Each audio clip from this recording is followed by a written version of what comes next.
Salam alaikum, chers frères et sœurs, louange à Allah, et paix et bénédiction soit sur son prophète ainsi que sur sa famille et ses compagnons. Nous allons parler du premier pacte de Aqaba dans lequel les convertis ont prêté allégeance au prophète Mohammed, que le salut soit sur lui. C'est-à-dire, et se sont mis d'accord sur le fait de lui obéir et de lui prêter serment. Comment ce pacte est né et quel est son contenu?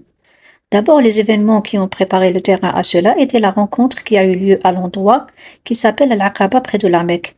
Et je le rappelle, c'était la 11e année de la prophétie.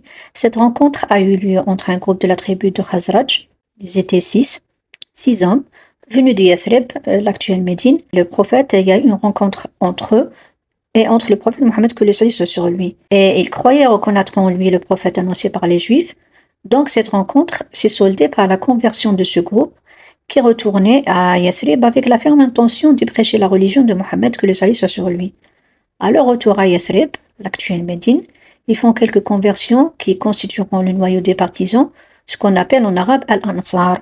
L'année suivante, à la 12e année de la prophétie, c'est-à-dire en 621, quand vint la saison de pèlerinage, comme d'habitude, une délégation de 6 membres de la tribu de Khazraj, les premiers qui ont embrassé l'islam, accompagnés de 12 hommes, une nouvelle délégation, 10 de la tribu de Khazraj et 2 de la tribu de Aus.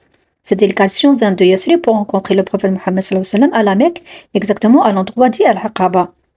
Ils lui firent donc allégeance et lui prêtèrent serment de ne rien associer à Allah, selon le hadith du prophète Mohammed, de ne pas commettre de vol, de ne pas se livrer à la fornication, de ne pas tuer leurs enfants, de ne commettre aucune infamie et de ne point lui désobéir lorsqu'il leur recommande du convenable.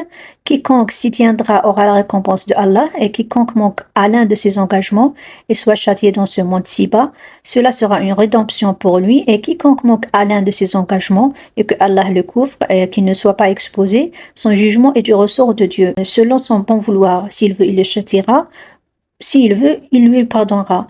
Sur cela, sa délégation a prêté l'allégeance au prophète Mohammed sous le pacte de Aqaba. Ils se sont serrés la main. Et donc, ce pacte de Aqaba, connu aussi comme le pacte des femmes, car par la suite, plus tard dans le temps, les femmes ont prêté allégeance au prophète Mohammed sur un pacte identique contenant les mêmes engagements. Donc, ce serment d'Al-Aqaba ou ce pacte d'Al-Aqaba était conforme au serment des femmes, qui fut révélé après la conquête de la Mecque dans la sourate Al-Mumtahina, tandis que le premier serment d'Al-Aqaba était connu comme un pacte qui ne stipulait pas la guerre, était assimilé au pacte des femmes, puisque les femmes ne sont pas obligées de faire la guerre. Après le deuxième pacte d'Al-Aqaba, c'est différent. La sagesse du prophète Mohammed, que le salut soit sur lui, a voulu choisir d'envoyer à leur retour avec eux le compagnon Mus'ab ibn Umayr à Médine. C'est qui Mus'ab? C'est un homme issu d'une riche famille de Quraysh, et particulièrement attrayant physiquement, toujours bien apprêté, tout le temps bien habillé et portait toujours de bons parfums, les plus chers parfums.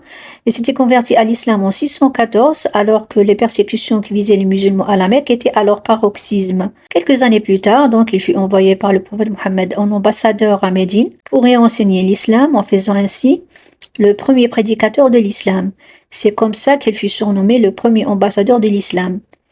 Et cette mission a été réussie, puisque 70 familles médinoises se convertirent à l'islam, ce qui a permis de préparer l'immigration des premiers musulmans mécois vers Médine. On verra ça plus tard. Donc, ce Mus'ab bin Umayr a enseigné l'islam à Yathrib et il leur a inculqué une bonne compréhension de la religion et il leur a appris à psalmodier le Coran, tout en demeurant dans la maison d'Al-Asad ibn Zirara, qui se convertit bien sûr, appelant les gens à l'islam et les dirigeant dans la prière. On dit que c'était le premier qui a dirigé la prière du vendredi. Actuel Médine, et il avait 2 chefs de tribu de Médine, à Médine, qui ne voulaient pas se convertir, mais ont entendu parler de Mus'ab ibn Umayr qui prêchait cette nouvelle religion. Ces 2 chefs l'un s'appelait Sa'd ibn Mu'adh et l'autre Usayd ibn Hudayr. Et Sa'd ibn Mu'adh envoya Usayd ibn Hudayr à Mus'ab et As'ad ibn Zirara pour les réprimander, oui, les deux. Assis à la voir, Mus'ab lui dit, ainsi qu'à Sa'd, qu'est-ce qui vous amène chez nous? Vous êtes venus vous moquer de nos faibles pour les détourner de leur religion? Mus'ab lui répondit, reste assis et écoute. Si tu es satisfait de quelque chose, accepte-la. Et si cela te déplaît, abstiens-toi. Répondit, oui, tu as raison. Donc il s'assit alors et Mus'ab lui parla de l'islam, lui récita le Coran et enfin il lui dit, comme c'est beau, il était émerveillé. Il lui a dit, que feras-tu si quelqu'un veut entrer dans cette religion? Et lui dire, alors tu dois te laver, te purifier tes 2 vêtements. Donc à l'époque, il portait un habit en 2 pièces. Donc tu dois purifier tes 2 vêtements, puis tu fais l'attestation de la vérité, donc c'est la shahada, et tu fais la prière. Il devint donc musulman et leur dit alors, j'ai laissé derrière moi un homme qui, s'il vous suit, tous les membres de sa tribu le suivront. Je vais vous l'envoyer maintenant. Il s'agit de Saad ibn Mu'adh.